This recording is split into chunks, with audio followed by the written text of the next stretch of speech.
Bonjour bien-aimés dans le Seigneur Jésus-Christ, que la paix de notre Dieu soit avec vous. Bienvenue dans la lumière du psaume 37. Nous commençons ce psaume par une citation et nous allons dire « Il n'y a pas de mal à être rejeté des hommes, mais le vrai mal commence lorsque nous sommes rejetés de l'Éternel. » Psaume 37, nous lisons au nom du Seigneur Jésus.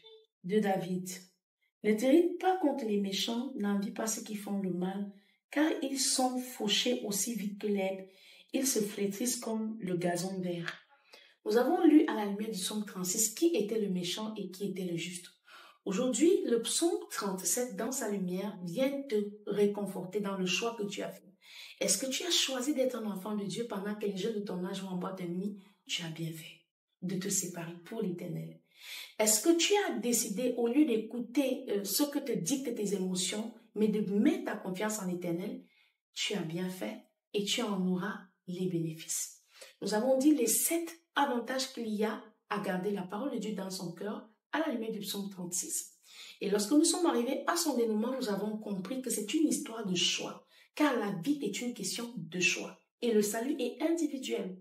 Dans le psaume 37, nous avons ici là la gratitude. David dit au juste comment sont les avantages, comment grande est sa sagesse a choisi de garder la parole de Dieu dans son cœur et qu'est-ce qu'il ne doit pas envier à celui-là qui, pendant que lui se préserve, réussit dans ses mauvaises voies. Il arrive souvent que l'on a choisi le Seigneur et on voit des gens de notre génération se marier, des gens de notre génération avoir de l'argent, avoir des postes haut placés pendant que nous sommes dans l'attente de la réponse parce que nous attendons devant Dieu. David, dans le psaume 37, t'invite à ne pas t'en faire. Ne t'en inquiète pas et nous allons plonger dans la lumière du psaume pour que tu puisses voir combien ton espérance ne sera pas déçue. Ne t'irrite pas contre les méchants, n'envie pas ceux qui font le mal, car ils sont fauchés aussi vite que l'herbe et ils se flétrissent comme le gazon vert.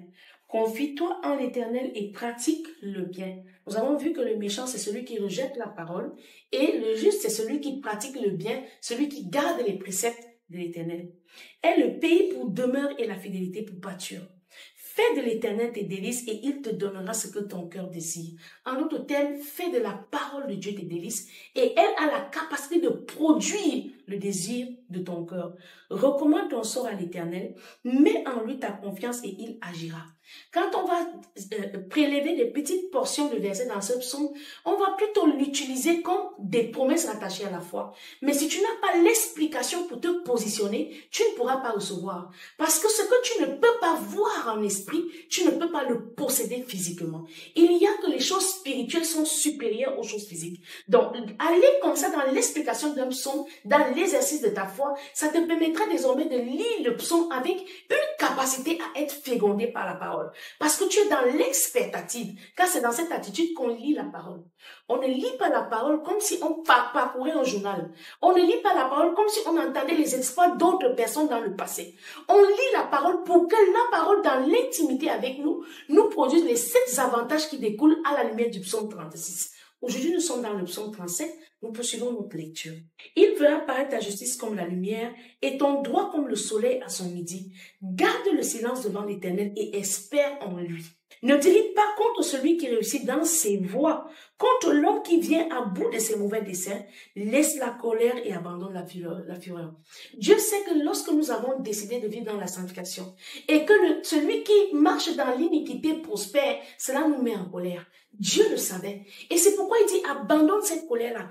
Est-ce que tu vis dans une situation où quelqu'un abuse de toi pendant que toi tu fais tout pour marcher dans la sanctification? Lui, il vit dans l'adultère et s'en fout de toi. Bien aimé dans le Seigneur, tu n'es pas au dépourvu. Abandonne la colère. Ne t'irrite pas contre une telle personne. Dieu sait ce qu'il fait, car chacun a le choix. J'ai le choix de marcher dans la sanctification ou alors j'ai le choix d'être le méchant qui rejette les saintes écritures et qui blasphème contre la parole. Ne t'irrite pas contre celui-là. Ne t'irrite pas contre celui qui réussit dans ses mauvaises voies, contre l'homme qui vient à bout de ses mauvais desseins. Laisse la colère, abandonne la fureur. Ne t'irrite pas, ce serait mal faire. Car celui que tu vois aujourd'hui prospérer, parce que lui il vit dans le péché, parce que lui il fait des choses frauduleuses pour avoir de l'argent, la Bible te dit, voici ce qui va se passer par la suite. Car les méchants sont retranchés et ceux qui espèrent en l'Éternel posséderont le pays. Quel que soit le temps que ça va prendre, tu posséderas le pays.